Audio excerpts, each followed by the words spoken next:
आज धन्यतेरस है। गुरुवर कहते थे दुनिया की हर चीज अपने केंद्र की ओर लौटना चाहती है। केंद्र तक पहुंचे बिना उसे अपने आप में अपूर्णता महसूस होती है। केंद्र पर पहुंच करके दुनिया की हर चीज अपने आप में एक संतुष्टि प्राप्त करती है, उसका बल बढ़ता है। तेज हवा चलती हो, तेज हवाओं से धूल मिट्टी आसमान में कितनी भी ऊपर चली जाए, लेकिन वहां पर उसका बल नहीं है। वो जब लौट करके वापस अपने केंद्र पर आकर के मिट्टी मिट्टी में मिलती है, तब मिट्टी की ताकत बढ़ती है, क्योंकि वही उसका केंद्र है। जब अग्नि की शिखाओं को देखिएगा, जब भी जलाते हैं तो जलती हुई अग्नि की शिखाएं सूर्य को छूना चाहती हैं।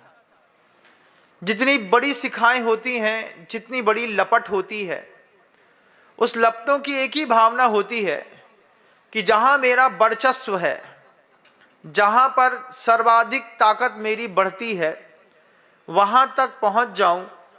तो अग्नि की शिखाएं सूर्य को प्राप्त करना चाहती हैं, क्योंकि सबसे बड़ा आग का गोला कहीं पर है तो वो सूर्य में है। अग्नि ऊपर उठती है सूर्य को पाने, मिट्टी नीचे उतरती है, वहीं पर अपना बल बढ़ाती है। आप एक पानी की बूंद को लीजिएगा,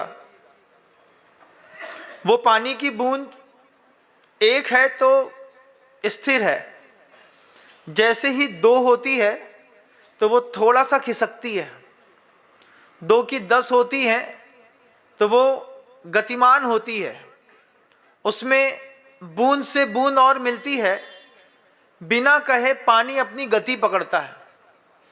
दुनिया में कहीं पर भी एक गिलास पानी फेंक दीजिए, जैसे पानी जमीन पे जाएगा, पानी अपने आप गति पकड़ेगा। कहाँ भागता है? पूरा जल एक एक नदी से, एक एक नालों से इकट्ठा होते होते उस पानी की बूंद की एक यात्रा होती है। हर हाल में मुझे समुद्र तक पहुंचना है। हमारे हाथ में है, ताकत बहुत छोटी दिखाई देती है, हम उसको मसल सकते हैं, मिटा सकते हैं, हम उसको नष्ट कर सकते हैं, सुखा सकते हैं, क्योंकि वो अभी अपने केंद्र पर नहीं है। जब वह अपने केंद्र पर पहुंचती है, फिर समुद्र में उस पानी की बूंद की ताकत देखो। समुद्र को देखेंगे तो घबराहट हो जाएगी।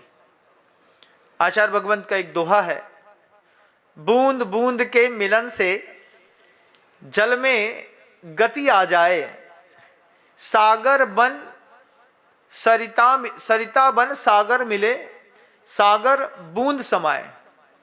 एक बूंद सरिता बन करके पतली सी धारा में निकल करके उसकी एक यात्रा होती है, उसको अपने केंद्र तक जाना होता है। वो केंद्र तक जाती है, पहुंचती है, जब खंबात की खाड़ी से नर्मदा झलझला करके विशाल चौड़े पाट में भड़ूच में नीचे गिरती है। उस वक्त आप देखिएगा, खलखल करती हुई मीठा पानी समुद्र में मिल करके अपनी ताकत को लाख गुना ज्यादा कर लेता है। हर चीज अपने केंद्र की ओर जाना चाहती है। गुरुवर ने नेमावर में जब धनतेरस के दिन यह उद्बोधन दिया था, हम लोग लिख रहे थे, वही लिखावट, वही विचार आज फिर प्रासंगिक है। आचार्य भगवंत कहते हैं, योग साधना के बल पर, ध्यान के बल पर आज भगवान वर्धमान स्वामी भी अपने केंद्र को प्राप्त करना चाहते हैं। वो आत्मा भी जिसके पास संसार में भी किसी बात की कमी नहीं थी, लेकिन उनकी आंतरिक साधना आज पूर्णता को प्राप्त होने के लिए एक अलग पुरुषार्थ करती है। बाह्य और अभ्यंतर दोनों हेतु होते हैं, बाहरी और अभ्यंतर दोनों प्रकार की साधना होती है। बाहरी साधना करते करते उसके फल को तीर्थंकर परमेष्ठियों ने उसके उत्कृष्ट फल को देख लिया। अंतरंग की साधना जब 12वें गुणस्थान को पार करी और जब पूर्णतः वीतराग दशा उपलब्ध हुई, उस वक्त उन्होंने अपने आंतरिक वैभव को भी देख लिया। लेकिन अभी भी समोशरण लगा है। समोशरण लगे में 12 सभाएं हैं। 12 सभाओं में योग स्थान पर योग पुण्यात्मा बैठे हुए हैं। जनता जय जयकार कर रही है। उनके शरीर का बल दिखाई दे रहा है, उनका शरीर दिखाई दे रहा है। गौतम गणधर नीचे बैठ रहे हैं, बैठ करके और भी नीचे 11 गणधर और हैं।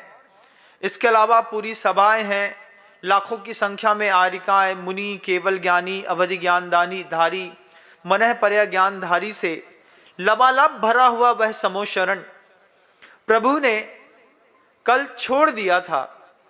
वे भी अपने केंद्र की ओर लौटना चाहते हैं। जब आप कहीं रास्ते पर सफर करते हैं, ट्रेन में बैठते हैं, अगर जो इनका यहाँ रेलवे स्टेशन है वो ट्रेन में बैठते हैं, जहाँ रेलवे नहीं है वो बस में बैठते हैं। 3-4 स्टॉप जब गुजर जाते हैं, 2-3 स्टॉप तक आपको आपके घर की याद आती है।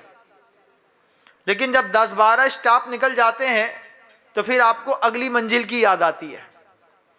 शुरुआत का ये मनोविज्ञान है। हम पहले जिसको छोड़ के आए हैं उसको याद करते हैं।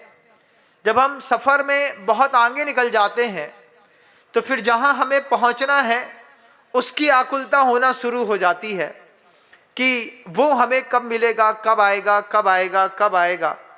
यहाँ से जबलपुर जाइए तो रास्ते में 2-4 जगहों में अपना गांव, अपना देश दिखाई देता है। थोड़ा पार कर लीजिएगा तो फिर वो देश दिखाई देगा, वो कक्ष दिखाई देगा, गुरुदेव कहाँ पर बैठे होंगे। हर आदमी अपने केंद्र को प्राप्त करना चाहता है। गुरुदेव कहते हैं, वर्धमान स्वामी अपने ध्यान, योग और साधना 3 शब्द गुरुवर ने लिए थे। इन 3 के माध्यम से अपनी पूर्णता को प्राप्त करने के लिए आंतरिक पुरुषार्थ कर रहे हैं। बाहरी पुरुषार्थ जितना करना था उन्होंने कर लिया। आचार्य जी ने जब 3 शब्द हाथ पर लिए, योग, ध्यान और साधना का बल, योग का बल, मन वचन काय की प्रवृत्ति को एक कांटे में मिला लेना, मनोयोग, वचन योग और काय योग को स्थिर कर लेना तीर्थंकर के लिए लगता है क्या चुटकियों का काम है? चुटकियों का काम होता तो 2 दिन क्यों लगते? वर्धमान स्वामी को वहां पर 1000 वर्ष क्यों लगते? आदिनाथ भगवान को। तीर्थंकरों के लिए भी योग की सिद्धि करना चुटकियों का काम नहीं है, एक लंबा समय लगता है। अगर आपको मेरी वीडियो अच्छी लगती है तो प्लीज़ मेरे चैनल को लाइक करें, शेयर करें और सब्सक्राइब करें। Thank you.